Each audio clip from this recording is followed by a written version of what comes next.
Bonjour à toutes et à tous et bienvenue dans cette vidéo bonus au sujet polémique: comment les névroses des founders et des dirigeantes et dirigeants et managers en général peuvent devenir les névroses de la startup ou de l'équipe.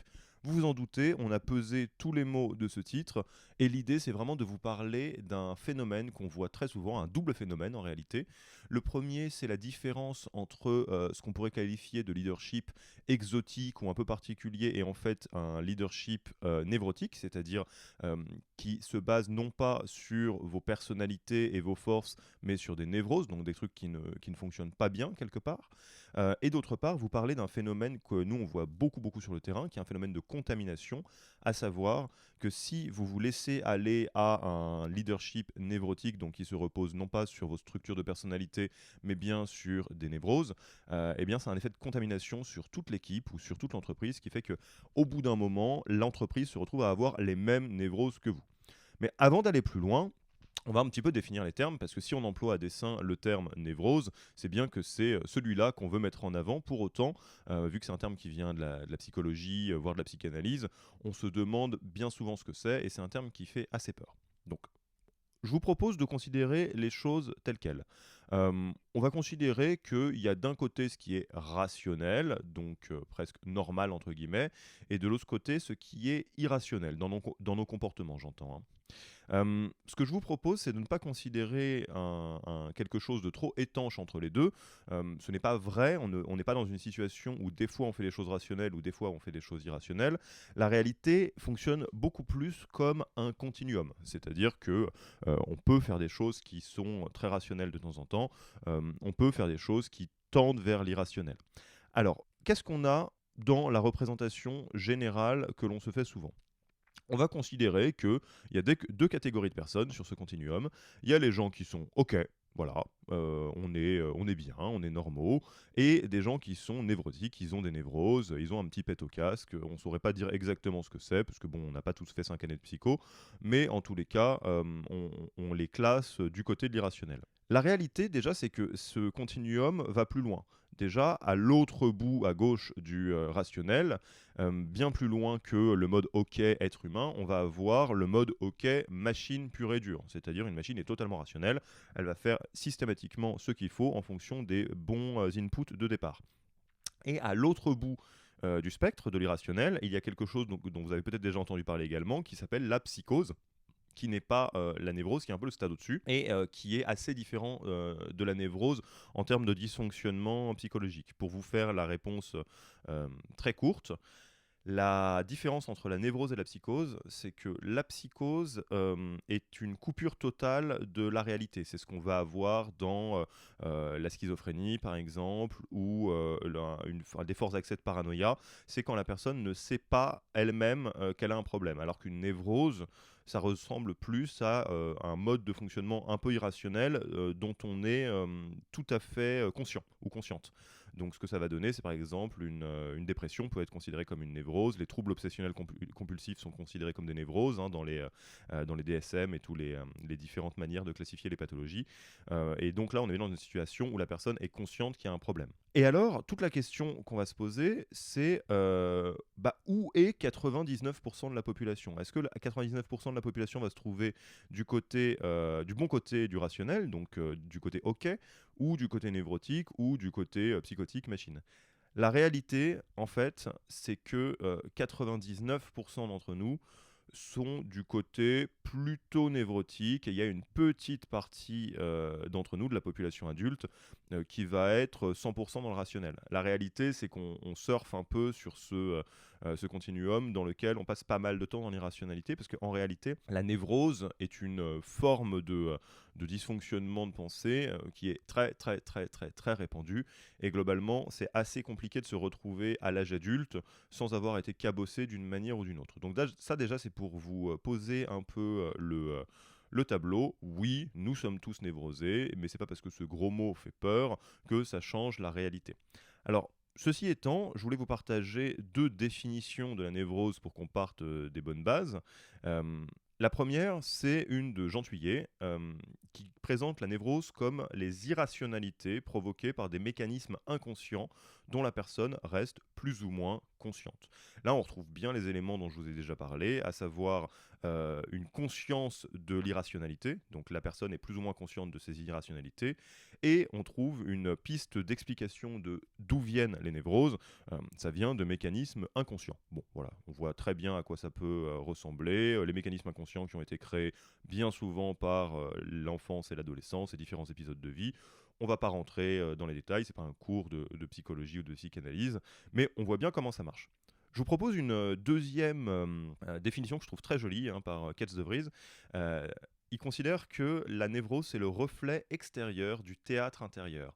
Donc ça, c'est assez joli et c'est assez vrai au quotidien, au sens où notre théâtre intérieur comporte beaucoup d'irrationalité. C'est un peu normal, c'est un peu fait comme ça.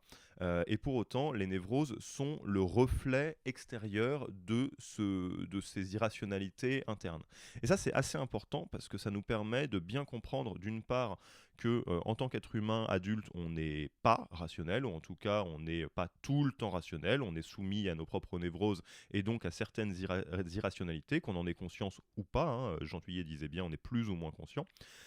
Et d'autre part que c'est pas tout à fait nous qui pilotons ces comportements-là, c'est plutôt un théâtre intérieur, des mécanismes inconscients, etc. Donc ça c'est juste pour poser le décor. On est tous plus ou moins névrosés, on peut bosser dessus évidemment, et évidemment ça va avoir un impact, ou ça peut avoir un impact sur notre management et notre leadership. Alors du coup, je vous parlais de l'effet de contamination, et qui est vraiment le problème numéro un, parce qu'on pourrait dire, bon voilà, vous avez un management névrotique, un leadership un peu névrotique, mais est-ce bien grave finalement? Si on se dit que tout le monde est névrosé, est-ce qu'on va lutter contre cet effet de la nature? Alors c'est pas exactement là où se trouve le problème.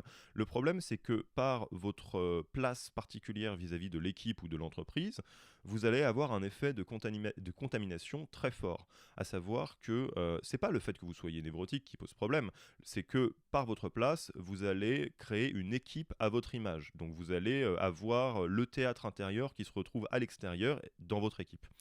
Comment ça marche, ce truc-là? Pourquoi est-ce qu'on vous le présente aujourd'hui et à quoi ça ressemble?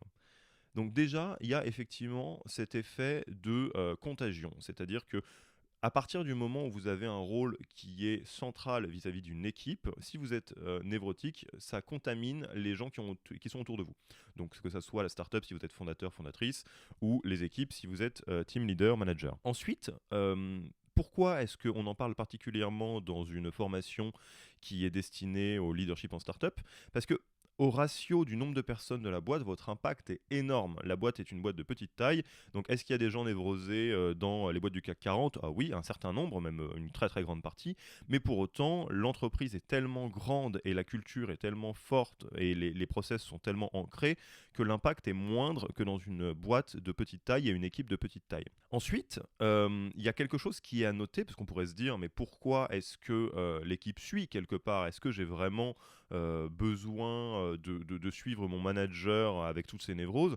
La réalité qu'on voit tout le temps sur le terrain, c'est que ça crée un très fort dilemme. Quand on travaille avec un manager ou une manager qui est assez névrotique, et si ça a déjà été le cas pour vous, vous pourrez tout à fait vous rappeler de ça, vous n'avez que deux choix en tant que membre d'équipe. Soit vous sacrifiez le réel, c'est-à-dire vous avez envie de bien vous faire voir et de bien être considéré dans l'équipe, et donc vous allez danser avec votre manager sur ses irrationalités, même si ce ne sont pas les vôtres. Soit vous pouvez sacrifier vos besoins. Et vos besoins, les premiers besoins, c'est les besoins de sécurité psychologique, des besoins de reconnaissance vis-à-vis du manager.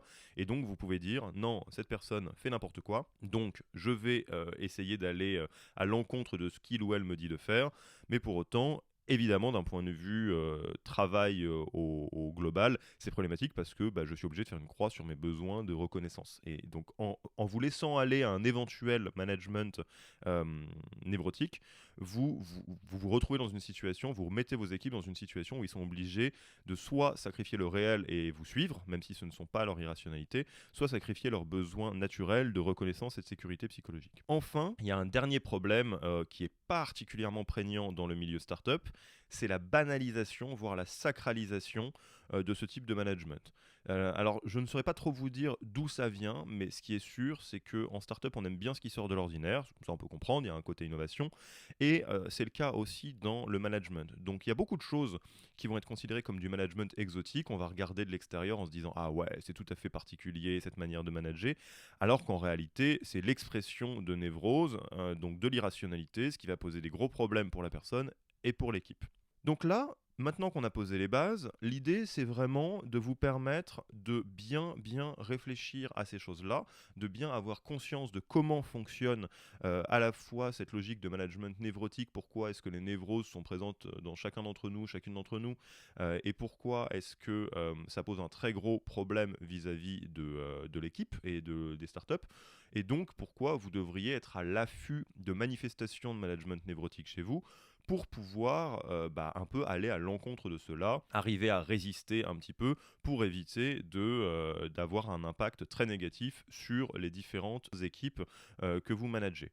Donc pour faire cela et vous aider beaucoup là-dedans, parce qu'on ne va pas faire encore une fois une psychanalyse ici, même si je vous encourage à aller faire un peu d'introspection d'une manière ou d'une autre, ce qu'on va faire, c'est qu'on va vous partager les types de management névrotique qu'on a le plus vu, nous, dans notre activité de coaching de dirigeants et de dirigeantes, et qu'on puisse vous montrer à quel point bah, c'est très ambivalent en général, parce que sur ce type de management, de leadership, la plupart du temps, il y a des problèmes pour la startup ou pour l'équipe, évidemment, mais il y a aussi des grands avantages, et c'est la raison qui fait que ce type de management continue aussi. Si ça marchait pas du tout, on arrêterait. D'un point de vue presque darwiniste, il se passerait quelque chose. Là, c'est pas exactement ça qui se passe. Ce qui se passe, c'est qu'il y a du bon, il y a du moins bon, et pour être de l'autre côté du coaching, on peut vous dire que le moins bon l'emporte en réalité. Et que donc, il ne faut pas se laisser piéger par les différents avantages que ça a l'air d'apporter. Deuxième point, donc avant de vous présenter les différents types de névroses qu'on a l'habitude de voir dans nos coachings de dirigeants, pour que vous puissiez vous en prémunir, on ne va évidemment pas vous présenter des exemples de start-up, ça serait quand même très très malvenu que de mettre ces gens sur le grill, mais pour que vous puissiez comprendre de quoi on parle, on va faire des exemples de cinéma. Donc comme ça, vous allez voir de quoi on parle. Commençons sans plus attendre par la première névrose qu'on retrouve le plus en start-up. Ça, c'est vraiment quelque chose qu'on repère à des kilomètres. Le côté compulsif. Et évidemment, un fondateur compulsif, ça fait une start-up compulsive. Un manager compulsif, ça fait une équipe compulsive. Donc si vous n'avez pas reconnu la photo, il s'agit bien évidemment du film American Psycho. Et si vous ne l'avez pas vu, je vous laisserai le voir et comprendre pourquoi est-ce que ce charmant personnage est passionné par les détails de sa carte de visite et y passe un temps fou, ce qui est un vrai trait marquant de personnalité compulsive. Alors comment est-ce qu'on reconnaît un type de management ou de leadership compulsif ? Déjà par un très très fort perfectionnisme. Alors soyons clairs, il y a 3 types différents de perfectionnisme. Il y a le perfectionnisme entre guillemets ok et assez sain, qui n'est pas frénétique, qui est souvent présent chez les personnalités dites de gestionnaires, il n'y a pas de problème là-dessus. Il y a le perfectionnisme qui témoigne d'un certain manque de confiance en soi, qui est un peu plus problématique, mais qui n'est pas encore ça dont on parle. Donc quelque part on est perfectionniste parce qu'on a peur de mal faire. Et il y a celui dont on parle aujourd'hui, le perfectionnisme de la frénésie compulsive. Donc ça, c'est vraiment encore autre chose, et vous pourrez le repérer assez facilement, parce que c'est un perfectionnisme qui n'accepte absolument pas l'échec.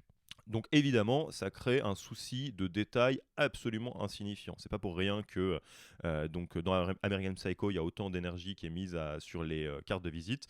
Un fondateur ou un leader compulsif va passer beaucoup de temps sur des détails qui ne sont pas directement dans les North Star métriques, dans les OKR, etc. Ensuite, il y a une vraie volonté de plier autrui à sa ligne de conduite. Ce ne sont pas des gens qui sont dans le perfectionnisme dans leur coin, entre guillemets.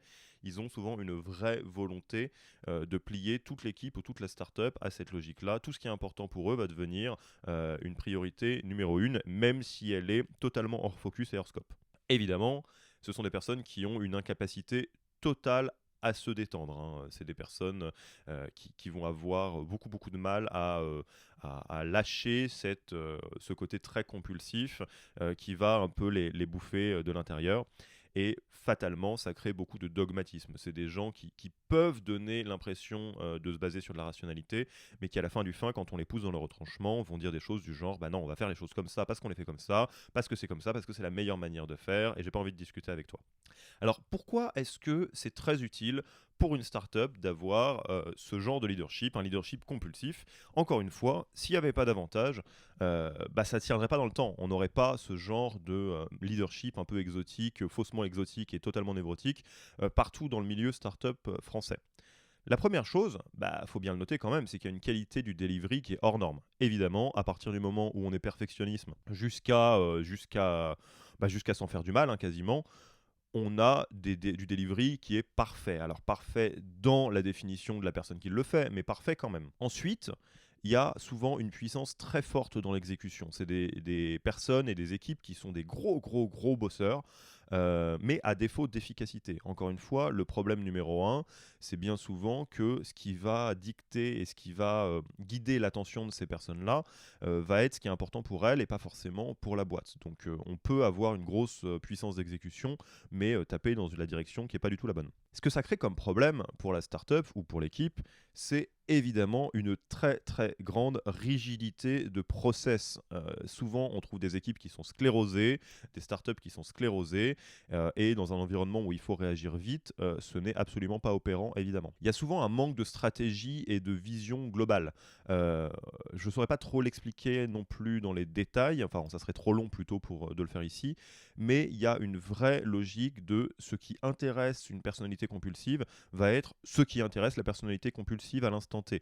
Il n'y a pas vraiment de logique qui peut se comprendre de l'extérieur, et donc en termes de stratégie et de vision globale, ils ont souvent beaucoup de mal, ou elles ont beaucoup de mal à dézoomer, et ils vont rester dans les détails plutôt insignifiants. Évidemment, cela crée une grande difficulté à monter des partenariats parce que bah, de l'extérieur, on n'a pas trop envie de travailler avec quelqu'un qui va micromanager absolument tout ce qu'on fait, qui va essayer de nous plier à sa conduite à lui. Bref, quelqu'un qui est dans cette logique de compulsivité. Enfin, ça semble très logique, c'est pas des champions du pivot. Ils vont avoir tendance à confondre acharnement et persévérance. Donc ça, c'est quand même un gros problème en startup. Ça peut créer la mort d'une startup hein, ou d'une équipe, hein. On l'a déjà vu plusieurs fois. Et globalement, on voit bien là le portrait global du fondateur compulsif ou du leader compulsif. C'est quelque chose qu'on retrouve très souvent, encore une fois. Hein, si vous avez l'impression de cocher les cases, vous ne mettez pas en mode doctissimo en vous disant merde, qu'est-ce que j'ai fait de mal? Non, la névrose, c'est quelque chose qu'on trouve chez beaucoup de personnes. La question, on y reviendra à la fin, c'est d'en avoir conscience et d'essayer de lutter contre ça et de surtout pas se dire que c'est vous qui avez raison. Donc, si vous vous sentez concerné par cette logique du founder ou du manager compulsif, dites-vous bien que vous créez mécaniquement une start-up ou une équipe compulsive et que c'est très problématique pour toutes les raisons qu'on vient de citer ici. Alors, deuxième personnalité qu'on retrouve quasiment autant que la personnalité compulsive en startup, la personnalité narcissique. Et évidemment, un founder ou un leader narcissique, ça fait une startup ou une équipe narcissique. Vous avez sûrement reconnu la photo, hein, il s'agit bien évidemment du loup de Wall Street, hein, personnalité narcissique complète, et comme nous allons le voir, et que c'est à peu près la même chose dans le film, il y a autant de choses qui fascinent que de choses qui sont problématiques dans ce genre de personnalité. Mais commençons par le commencement, comment est-ce qu'on peut repérer une personnalité narcissique, ou comment est-ce que vous pouvez faire un petit autodiagnostic en vous disant « Zut, est-ce que j'ai ça? Est-ce que c'est un peu mon style de management au quotidien ?» Eh bien, déjà, les personnalités narcissiques, et donc les founders narcissiques, les leaders narcissiques, ont tendance à être des drama queens ou des drama kings. C'est vraiment des gens qui vivent très vivement les émotions, comme on va le voir juste après, et qui se retrouvent du coup très souvent à faire des scènes pour tout et n'importe quoi. Ce qui peut être épuisant pour les membres de l'équipe, parce qu'on ne sait jamais exactement qu'est-ce qui va déclencher notre charmant leader, notre manager narcissique. Et on sait qu'à partir du moment où la personne est déclenchée, bah, ça part en rage dans l'open space, ça peut partir en boudé, ce genre de choses. Ça, c'est tout ce qui comporte un peu la logique de drama queen, de drama king. Évidemment, c'est lié au fait que les narcissiques sont très très très émotifs et émotives.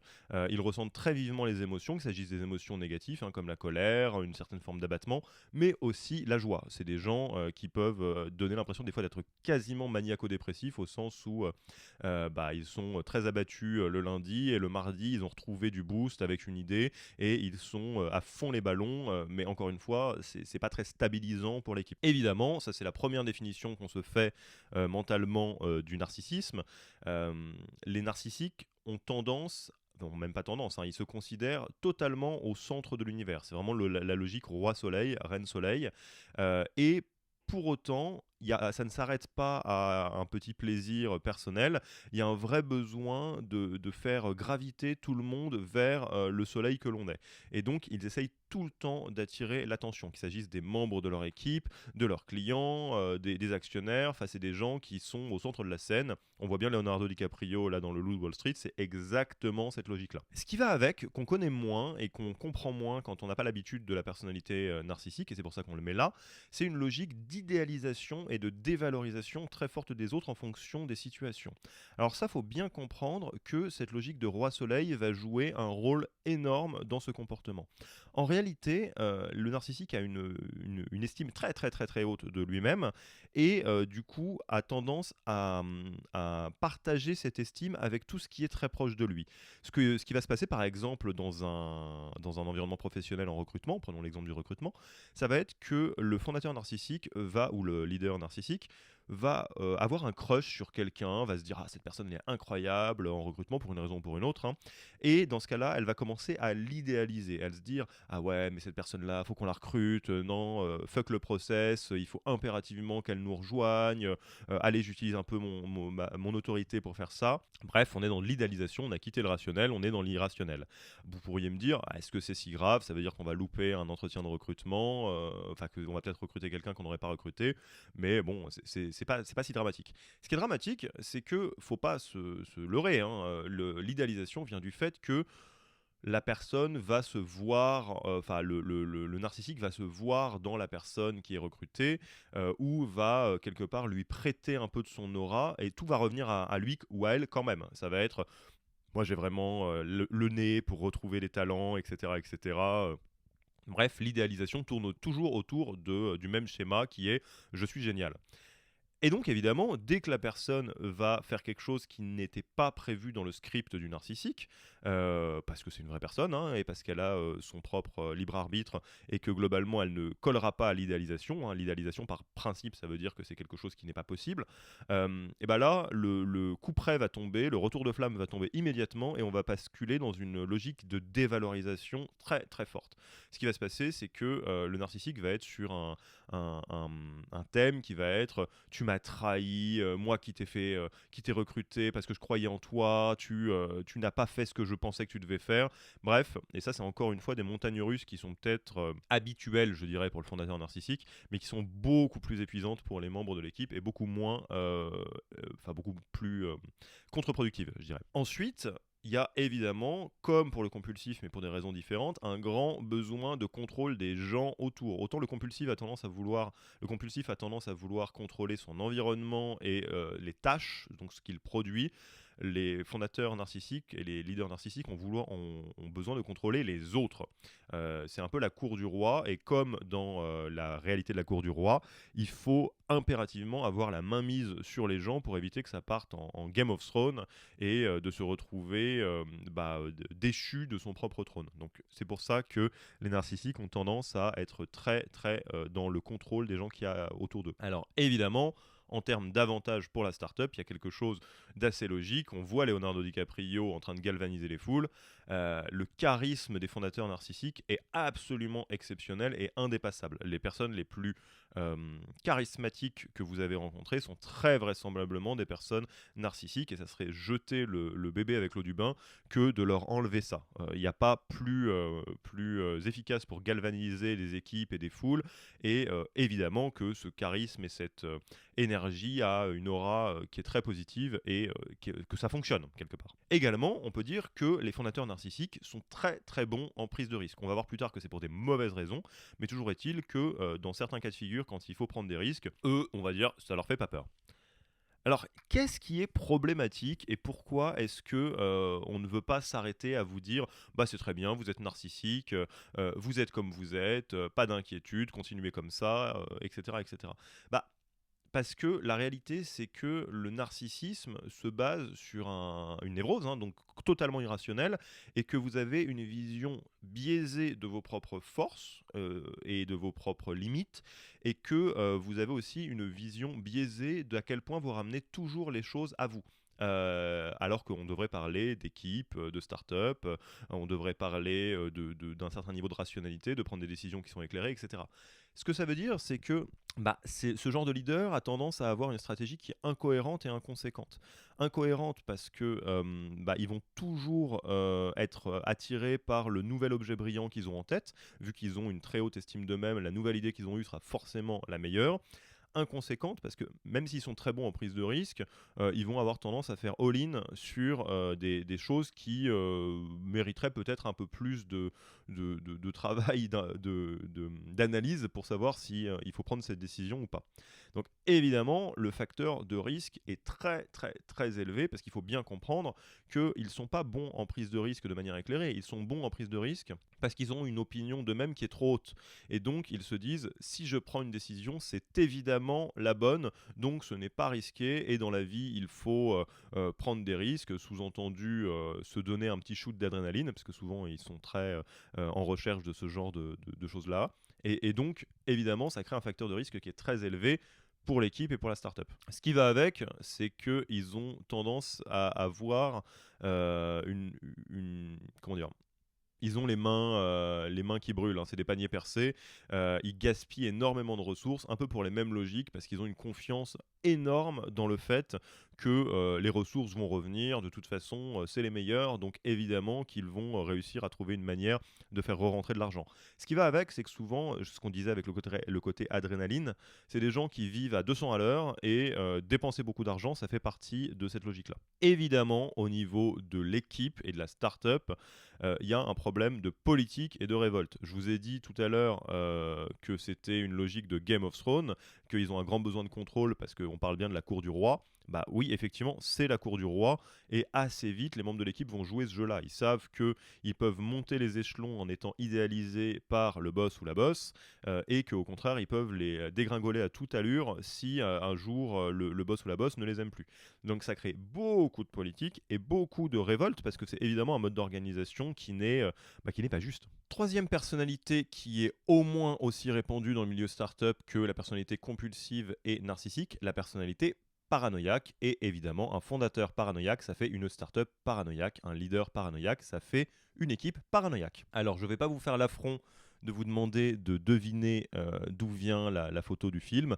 Il s'agit bien évidemment de Tony Montana dans Scarface, qui est un paranoïaque notoire, hein. Rappelez-vous qu'il tue son meilleur ami pour différentes raisons. Je vous laisse voir le film si vous ne l'avez pas vu. Et globalement, c'est quelque chose qu'on retrouve très souvent en start-up, encore une fois, au moins autant que les compulsifs et les narcissiques. Pour autant, ça ne fonctionne pas de la même manière, et la névrose ne fonctionne pas de la même manière, n'amène pas le fondateur ou le team leader au même endroit. Comment est-ce qu'on reconnaît le fondateur paranoïaque, le leader paranoïaque, étant entendu qu'on n'est pas tout le temps dans une logique Scarface avec une pyramide de cocaïne devant soi. La première chose qui est à noter, c'est que les paranoïaques ont une impression de danger et de risque qui est omniprésent. Alors évidemment, ils vont pas le vivre comme quelque chose qui est anormal, encore une fois, hein, c'est irrationnel, mais ils sont un petit peu borderline par rapport à ça. Ils savent pas trop à quel point c'est leur cerveau qui leur joue des tours, ou à quel point c'est la réalité, et ils vont avoir tendance, dans le doute, à considérer que c'est la réalité. Donc ils vont avoir l'impression que la concurrence est en train de faire quelque chose contre eux, qu'il y a des risques vis-à-vis des actionnaires, qu'il y a le leader de la boîte d'à côté ou de l'équipe d'à côté qui est en train de préparer un sale coup, etc., etc. Et du coup, il y a une logique de précaution qui est complètement inutile pour faire face à la menace. Les leaders paranoïaques sont sans cesse absolument surpréparés pour absolument tout ce qui pourrait arriver, mais malheureusement c'est évidemment inutile et c'est très irrationnel. Ensuite, il y a une logique de suspicion et de défiance à l'égard des autres. Faut pas se leurrer, quand on est face à un paranoïaque, Dans le meilleur des cas, ponctuellement, il va vous considérer comme une personne de relative confiance, mais à la fin du fin, ça finira par disparaître et vous serez en défiance, il y aura de la suspicion vis-à-vis de vous, d'une manière ou d'une autre, parce qu'à la fin du fin, les paranoïaques ne font confiance qu'à eux-mêmes. Encore une fois, pensez à Tony Montana dans Scarface. Évidemment, les paranoïaques sont assez violents et ont tendance à riposter très fortement face à ce qui est perçu comme une menace. Donc va y avoir de la déflagration de violence contre la concurrence, éventuellement contre les actionnaires s'ils sont perçus comme une menace, mais aussi dans une équipe, pour peu qu'il ait l'impression ou qu'elle ait l'impression que vous soyez en train de comploter contre il ou elle, va y avoir une riposte et elle va être assez brutale en règle générale. Ce qui est intéressant, et ça c'est peut-être la meilleure manière de repérer, je dirais, quelqu'un de paranoïaque, hein, et donc un leader, un manager paranoïaque, et où vous posez la question de est-ce que vous l'êtes vous-même un petit peu, est-ce que vous avez cette névrose-là, c'est que c'est des personnes qui sont sans cesse en train d'affirmer qu'ils sont archi-rationnels et archi-objectifs, et souvent c'est des grands raisonneurs. Et alors ça fait un peu illusion parce que souvent, c'est des personnes qui sont extrêmement logiques. Et donc, ils sont capables de démontrer par A plus B qu'ils ont raison. Mais quand on creuse un peu, on se rend compte de la faille, et la faille, elle n'est pas là où on croit. Souvent, c'est des personnes qui raisonnent extrêmement bien, qui sont extrêmement logiques, mais sur des présupposés qui sont faux. C'est au tout début que ça pose problème. Donc, le raisonnement est bon, la logique est bonne, le déroulé est bon, mais c'est ce qu'il y avait au tout début qui pose problème. Donc par exemple, ça va être des choses du genre non mais là il faut impérativement qu'on réagisse face à la concurrence. Est-ce que tu as lu le dernier article de nos concurrents sur Madines? Est-ce que tu as vu ce qu'ils ont dit? Tu as bien compris ce que ça veut dire?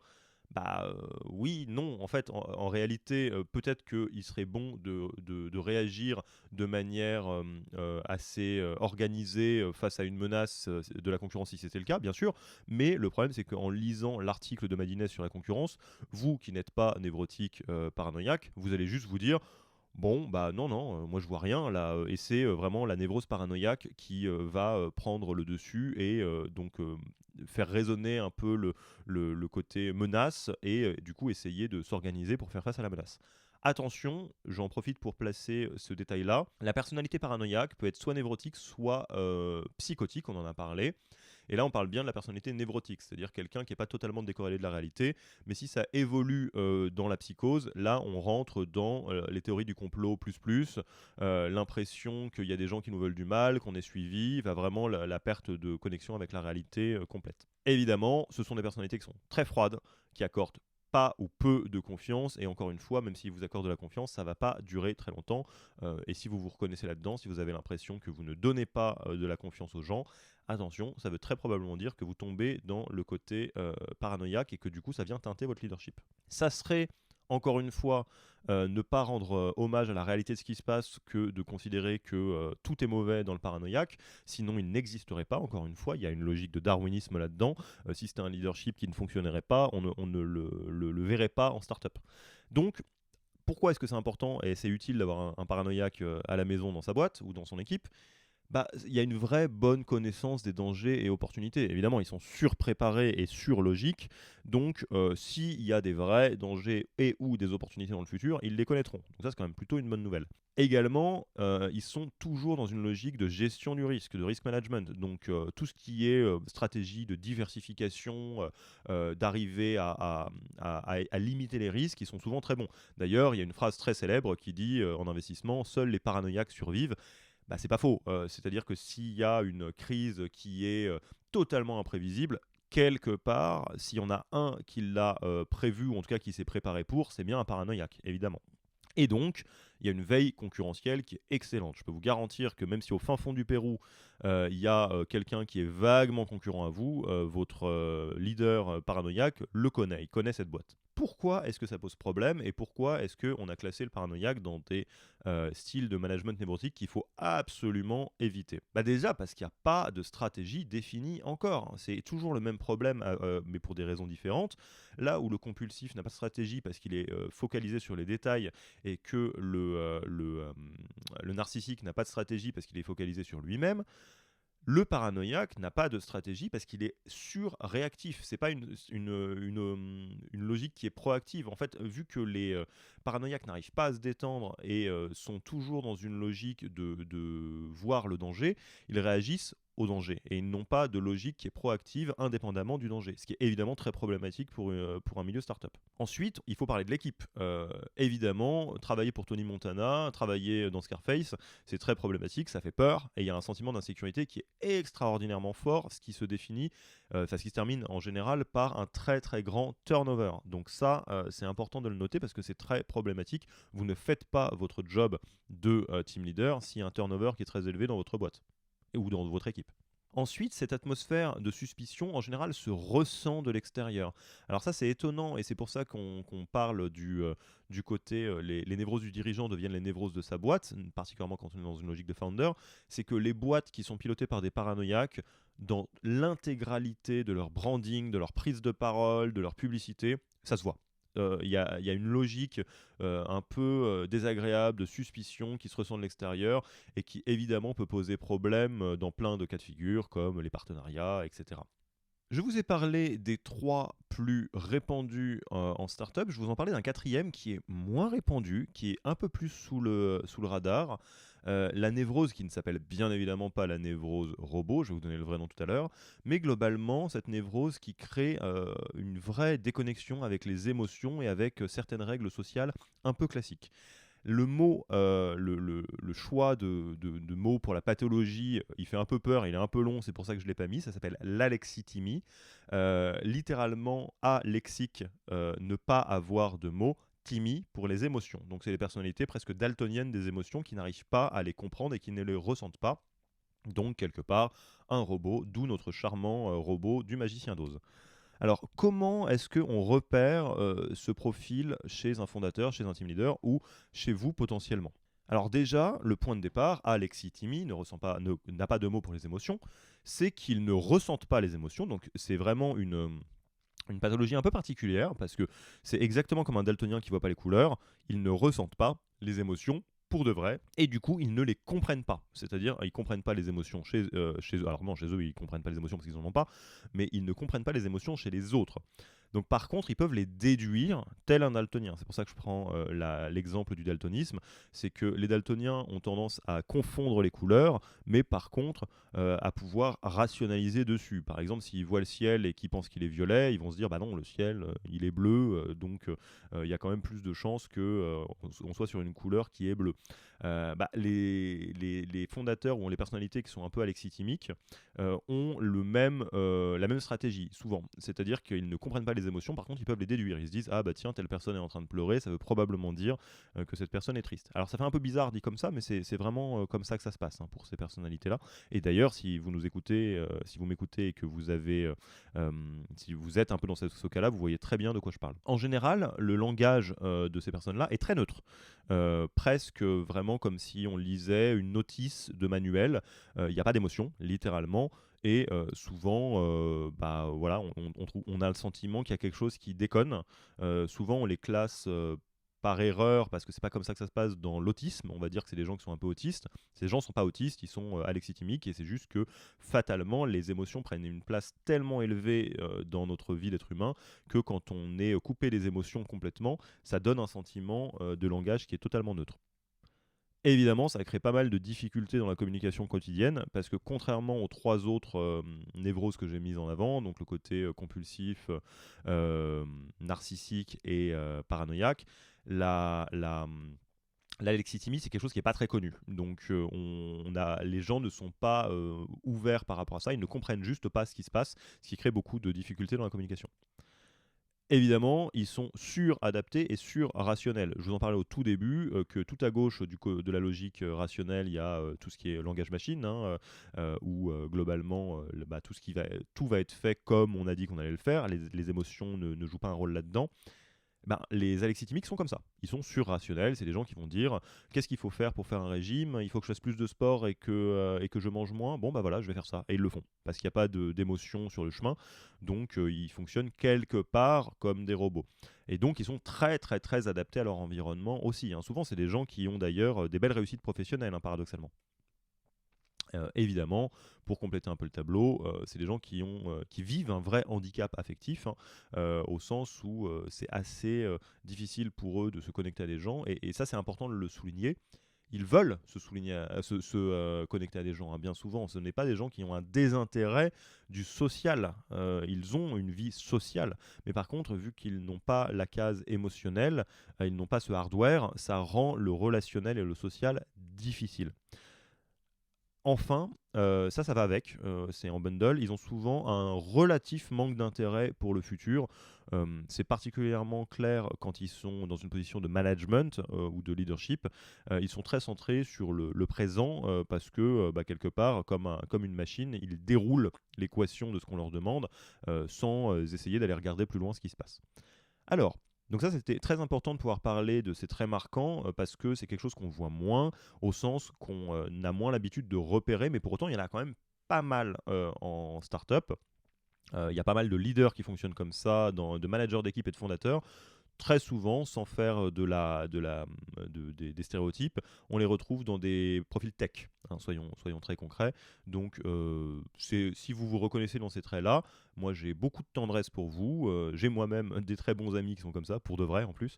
Mais voilà, sachez bien qu'on est bien dans une logique qui va potentiellement poser quelques problèmes dans l'environnement startup si vous êtes manager, et qu'il faut en être conscient pour avoir les bons leviers pour réagir là-dessus. Ceci étant, on va rester du côté des avantages. Encore une fois, il n'y aurait pas ce genre de cas de figure dans lequel il y aurait des managers robots ou des leaders robots en startup si ce n'était pas utile. Et évidemment, ils sont très très très adaptés en entreprise, mais souvent beaucoup moins en tant que dirigeant. C'est-à-dire, avoir quelqu'un comme ça dans son équipe, c'est pas hyper problématique en général. Au contraire, hein, c'est des gens qui sont littéralement des bons soldats avec ce que ça implique de positif. Ils vont aller dans le sens de la stratégie.